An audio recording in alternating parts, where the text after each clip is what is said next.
Shalom a todos, muito boa noite. A graça, a misericórdia, a paz de nosso Senhor Jesus Cristo, que isso abençoe a minha vida, minha família, a tua vida e a tua família em nome de Jesus. Nesta noite do dia 13 de outubro de 2023, é uma sexta-feira. Hoje iniciamos uma campanha aqui em casa por alguns pedidos, alguns propósitos, e é um dos motivos pelos quais eu estou vestindo a minha veste de humilhação diante de Deus, feita com pano de saco.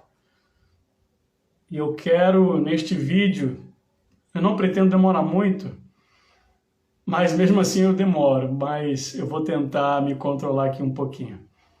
Eu sou o apóstolo Thiago Marques. Se esse é seu primeiro vídeo, seja bem-vindo ao meu canal. Esse canal tem um propósito de abençoar a sua vida através da proclamação da Palavra de Deus, do Evangelho, das boas novas do Senhor. Pois bem, como eu disse alguns segundos atrás, hoje é o dia 13 de outubro de 2023. Hoje é uma sexta-feira. Por que eu estou falando sobre isso?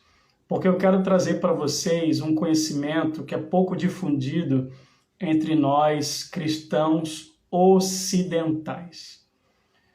Provavelmente, no mundo oriental, na parte oriente da Terra, isso tem muito mais facilidade de ser transmitida desde o tempo da infância, quando principalmente os judeus, os israelitas, eles começam a ensinar os seus filhos a Torá.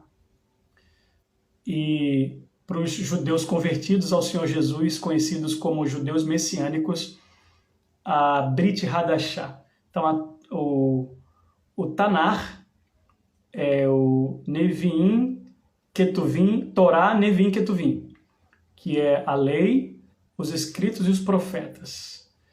E a Brit Hadashah, a nova aliança.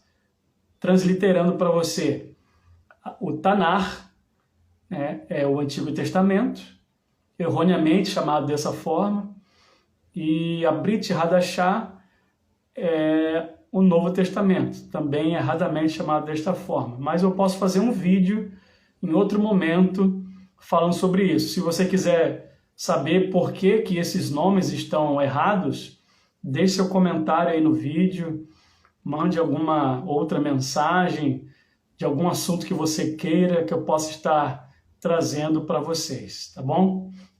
Mas o vídeo de hoje é falar sobre números. Por que os números são importantes? Você sabe que Deus ele trabalha com a matemática.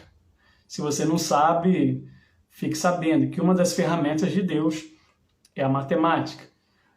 Particularmente dizendo, é uma disciplina acadêmica que eu não sou muito fã, eu confesso. Eu não sou muito fã da matemática. Me lembro quando eu era pequeno, bem pequeno, com meus 8 anos de idade, 9 anos de idade, o meu pai, ele ensinava para mim e para o meu irmão matemática, porque matemática para o meu pai faz parte do sangue, facinho para ele. Então eu e meu irmão, a gente tinha muita dificuldade em matemática e ele deixava muitos exercícios para a gente resolver daquilo que a gente tinha dúvidas. Então a gente foi começando a melhorar o nosso desempenho em matemática com muita prática. E isso foi muito importante, porque à medida que a gente vai aumentando o desempenho, vai aumentando o entendimento. Então foi muito importante, eu agradeço meu pai, porque na época eu não gostava nem um pouco. Eu queria sair para brincar, eu era bem pequeno, criança ainda praticamente, não tinha nem 11 anos de idade. Então, era um período bem chato, que eu vi os meus amigos brincando e eu fazendo exercício no final de semana. Mas hoje eu reconheço que foi muito importante e foi necessário. Mas voltando aos números, Deus ele usa a matemática, uma das ferramentas dele é a matemática. Uma das outras ferramentas dele é a própria criação. Minha filha está me chamando ali. E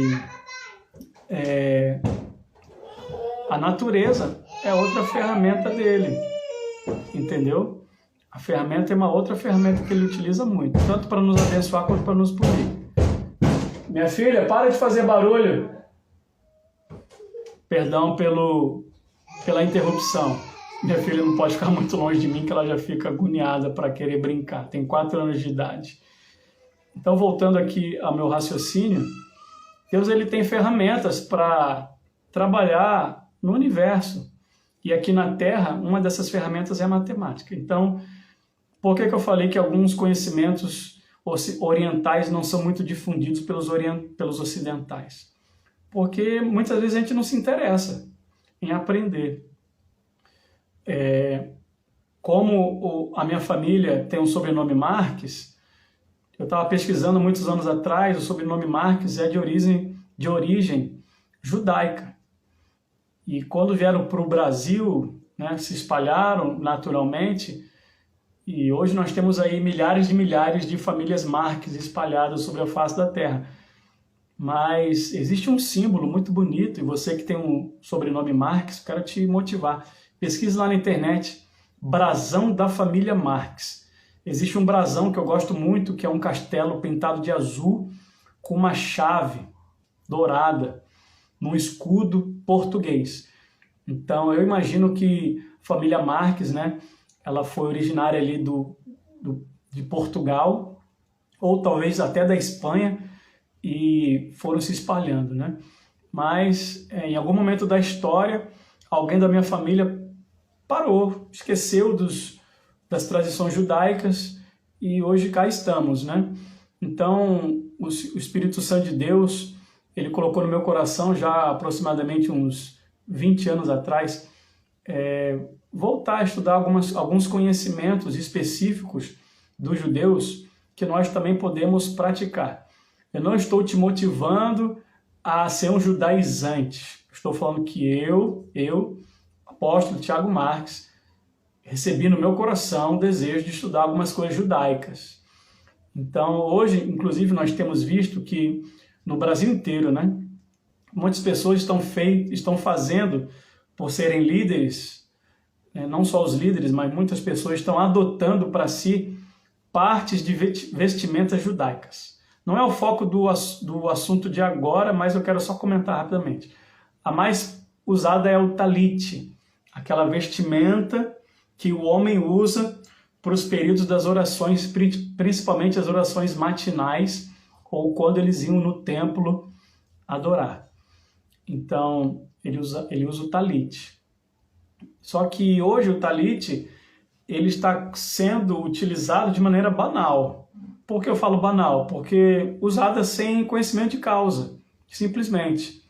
Hoje, né, eu já vi em vários lugares, várias pessoas comuns, pessoas que têm cargos eclesiásticos e até líderes, né, pastores, bispos, apóstolos, usando sem saber como usar. A gente sabe que o talit é utilizado principalmente para oração, mas também em alguns momentos, né, de consagração, ordenação sacerdotal. Mas eu vejo mulheres usando. O talit não pode ser usado por mulher. A gente vê talites rosas, lilás, sendo comercializados. O talit é uma vestimenta única e exclusivamente masculina. Tá? E, apóstolo, o senhor está sendo preconceituoso. Eu não.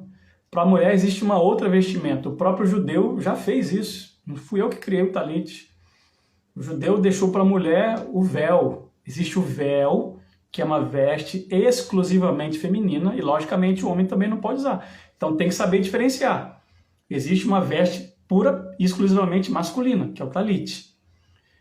É o talit chamado talit gadol. É o talit grande, né?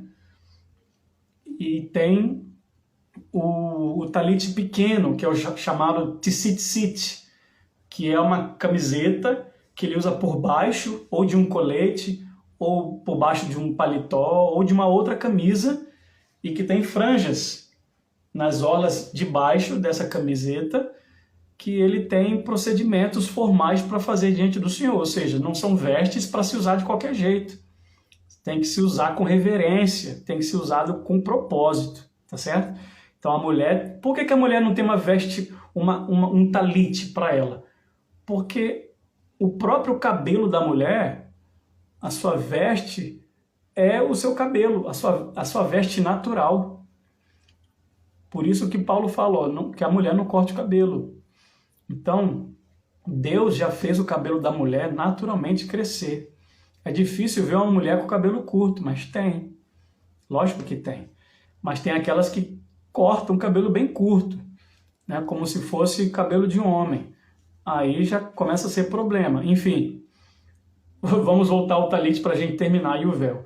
Então, o véu é uma veste única e exclusiva feminina, que ela usa sobre a cabeça, dá aquela volta pela frente, só. Ela não usa talit, ela não usa o tzitzit, ela não faz nada. Mas no Shabat, quando vai iniciar o Shabat, ela acende a vela dentro da casa. Então, o homem faz as orações, chama todo mundo, reúne à beira da mesa, e a mulher acende a vela no Shabat. Então, a mulher e o homem trabalham durante o Shabat. O homem pode até vestir o talit no início do Shabat, dentro de casa, mas a mulher vai colocar o véu. Ok? Voltando a falar sobre números, então, nós vemos a manifestação dos números em toda a Bíblia. Umas são muito claras, outras não são tão claras. Como assim, apóstolo? Vamos lá. Antes de Deus falar numericamente para nós, de maneira assim clara, ele deixou os resultados de se utilizar os números. Por exemplo, primeiro exemplo que é claro, quando Moisés ele escreve aquilo que ele ouviu em muitas referências em conversas, né, transmissões orais da lei, ele começou a relatar. Não se sabe se ele foi o único a relatar, a escrever, mas a gente tem o que ele deixou por escrito. Ele e alguns poucos escritores que escreveram, né, as partes finais de Deuteronômio quando ele morreu. Então, nós temos aqui o compêndio chamado Torá, os 5 primeiros livros que nós cristãos conhecemos como Pentateuco. Então ele começa Gênesis capítulo 1, versículo 1, dizendo: no princípio Deus criou os céus e a terra. Em hebraico, eu não sou hebraísta, eu quero aprender mais o hebraico, eu preciso voltar a estudar mais. Mas é assim, ó, Bereshit bara Elohim. A palavra Bereshit significa princípio. Elohim significa Deus pluralizado. A palavra Elo é L-O-H, significa Deus. Quando fala de Deus, por exemplo, o Deus Pai. Se for falar só do Deus Pai, se usava a expressão Elo. Mas naquele tempo eles não tinham esse entendimento de Deus Pai e Deus Filho, porque Jesus só se revelou no tempo que ele veio, nesse termo filho, quando ele veio em carne. Quando ele apareceu para Abraão, lá antes de destruir Sodoma e Gomorra, Zeboim e as outras 2 cidades, foram 5 cidades destruídas, não só Sodoma e Gomorra. Ele apareceu diante de Abraão, mas ele não falou que ele era Jesus. Não falou que era o Filho, ele foi. Então o próprio Deus foi. Como que você sabe, apóstolo, que era o Senhor? Porque a Bíblia fala que Abraão adorou o anjo com A maiúsculo. Então, o anjo que aceita adoração, não é só anjo, é o próprio Senhor. Você entendeu? Então, continuando.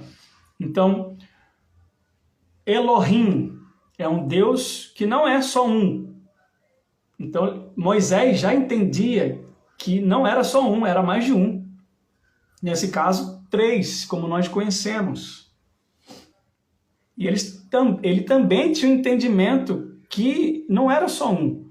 Tanto é que no versículo seguinte ele fala: e a terra estava sem forma e vazia, e o Espírito de Deus pairava sobre a face das águas, e havia trevas sobre o abismo.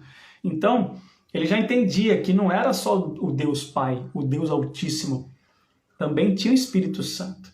Apesar de Jesus não estar revelado ali, ele estava presente o tempo inteiro, desde o princípio, como diz João capítulo 1, versículo 1. No princípio era o Verbo, e o Verbo era Deus, e o Verbo estava com Deus. Sem ele, nada do que existe se fez. Através dele foram feitas todas as coisas. Então, o nosso Senhor Jesus, o nosso Senhor Yeshua, estava criando as coisas junto com o Pai, junto com o Espírito Santo, que também é Senhor. Isso também pode ser mensagem para um outro vídeo, porque que muitas pessoas não consideram o Espírito Santo como Senhor.